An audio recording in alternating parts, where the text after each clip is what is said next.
Leesburg, Virginia. And we want to thank you for watching CBS LA at 4. The CBS LA at 5 starts right now. CBS LA at 5 starts with breaking news. And we do begin with this breaking news. In Burbank, a stabbing investigation near Burbank High School. We're told students were involved in an altercation at the Office Depot nearby when 2 of them were stabbed, but their wounds are not life-threatening. Burbank police arrested 2 suspects a short time later. Developing news tonight, the mother of a missing 9-year-old girl along the Central Coast has been arrested. And CBS LA assignment editor Mike Rogers at the desk now.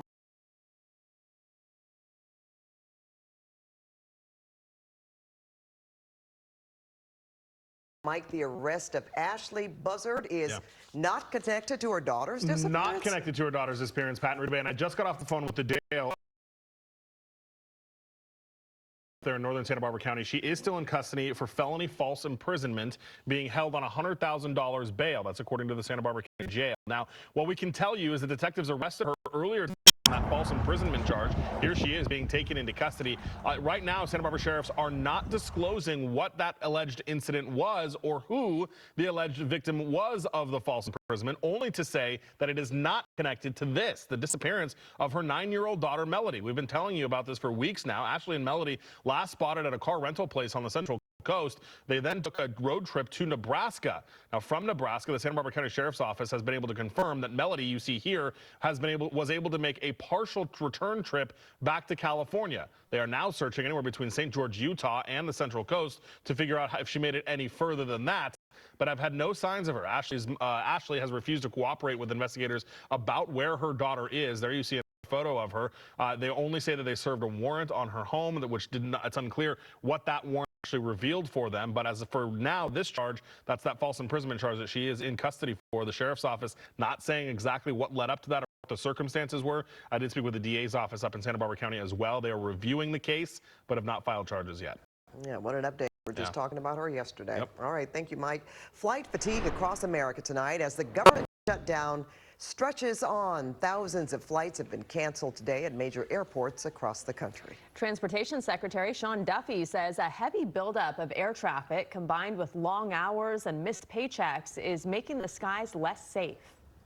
I have more complaints from pilots about stress from air traffic controllers and more complaints about the lack of responsiveness from controllers. The FAA mandated cuts are affecting about 4% of flights today and will go up to 10% next week. Well, CBS LA's Michelle Gili is live at LAX, where dozens of flights have been canceled today. Michelle? And the latest numbers, Pat, from FlightAware, 221 flights inbound and outbound at LAX delayed and more than 50 flights canceled. Check out the TSA lanes behind me here. There really aren't many people going through security. Traffic is slow tonight at LAX. The walkways between terminals 6 and 7 are wide open. More than 200 planes coming into and departing from LAX were impacted by the mandated restrictions Friday. The majority delays. The flight board in the Southwest terminal showed a handful of red cancellations and several delays on Frontier, Spirit, and Southwest Airlines. They have a funeral to attend in Dallas, so we're just taking our chances. Dina Palma is headed to Houston on business and got a message several hours ago that her flight was delayed. My flight was supposed to leave at 2:15, I think, and then in the morning I got a text message that it was delayed about an hour and a half. So we'll see. I mean, I'm flying to Houston, and I heard that one was really bad, so I'm not sure what it's going to be like coming back. This passenger is headed to see the grandkids in Colorado. She hoped her Frontier flight wouldn't be canceled like another Denver flight was. And so my daughters and I, we've all been on the phones all day figuring it out. So we're happy that it didn't get canceled. But if it did, I was just going to have to drive. Most of the travelers who were getting to their destinations later than they thought weren't too upset about it. We'll be missing some time. We'll be getting back late. We actually had another engagement that we were supposed to get to when we got back to Chicago, but we'll be a little late. It's been delayed. We're seeing delays out there. Not great, but hopeful that, I'll be able to make it and that it won't be canceled. And for its part, United Airlines is telling passengers, anyone who wants to cancel a trip during the mandated flight reductions, that they can get a refund. That's the latest live at LAX. I'm Michelle Geely. Back to you. All right, thanks, Michelle. President Trump is now appealing to the Supreme Court in his battle to freeze SNAP benefits from millions of Americans during the government shutdown. An appeals court today left in place a lower court ruling that required the Trump administration to fully fund SNAP benefits for this month. That's when the administration went to the Supreme Court to try and block that order. Meanwhile, officials in several states, including here in California, say some SNAP recipients already received their full November payments as of today. The food program serves roughly 42 million Americans. Lawmakers remain at an impasse to reopen the government, and former President Trump dismissed the idea of working with Democrats to find a compromise. If the filibuster is not terminated, then we will be in a slog with the Democrats, and very little for either party will be done. The Senate failed to pass a bill today that would pay federal employees who have continued to work during the shutdown. Senate Majority Leader John said the Senate will work through the weekend to try to end the shutdown, something they haven't done yet during this 38-day stalemate. A naked man shot and killed this morning after attacking a neighbor who tried to intervene. It happened on the 4500 block of Tahunga in Studio City. CBS LA's Joy Benedict is live with security video showing that suspect in the minutes leading up to the deadly encounter. Joy. Yeah, Ruta Bay Pat, this certainly wasn't the wake-up call that anyone here in this community was expecting this morning at around 7 a.m. But this hour, we are learning more about the man many in this neighborhood are calling a Good Samaritan. He is 79 years old. He lives on the last house on the right-hand side, just south of the 134 freeway here. And we are told that he is the one, a Vietnam vet, that came running to help when another neighbor says that a man broke into her home. It was an odd sight on this Studio City street as a naked man screaming, picking up signs, had folks calling 911. Then he just was walking up and down the street and he saw their gate open, ran over there in their gate. This neighbor who doesn't want us to show her face says what happened next.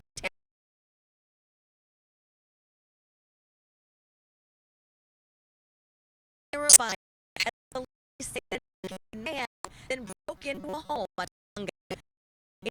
today.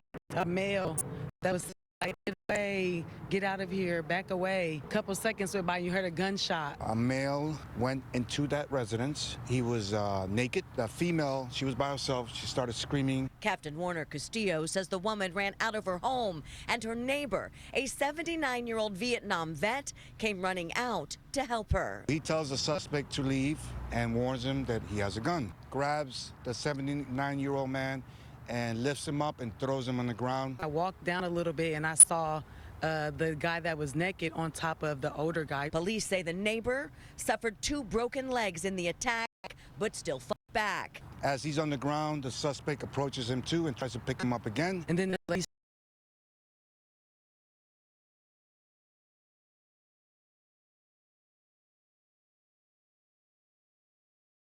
started screaming like, oh my God, get off him, get off him. 79-year-old man subsequently shoots the suspect 3 times. The intruder died.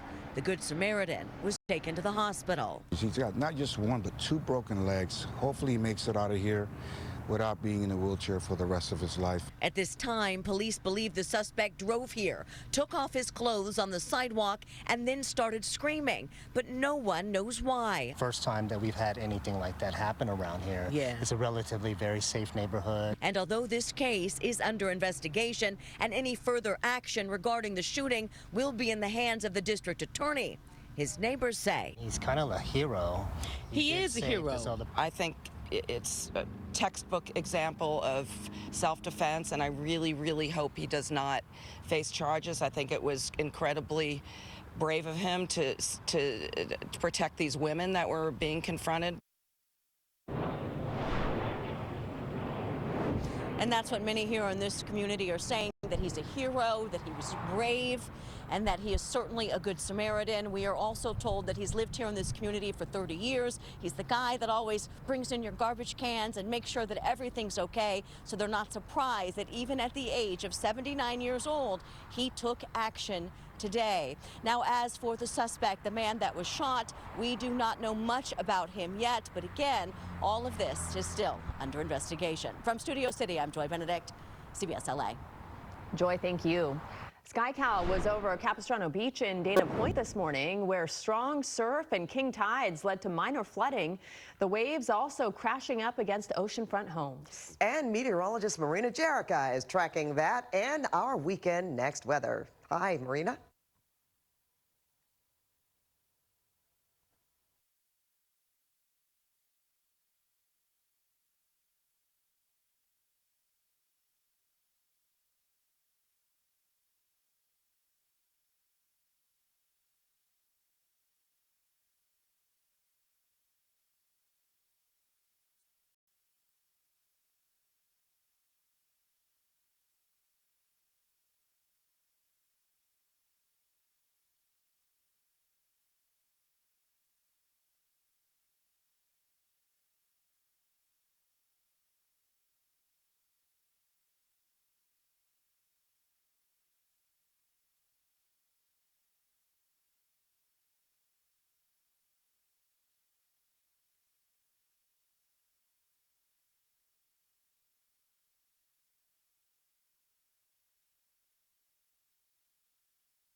All right, see you in a bit, Marina.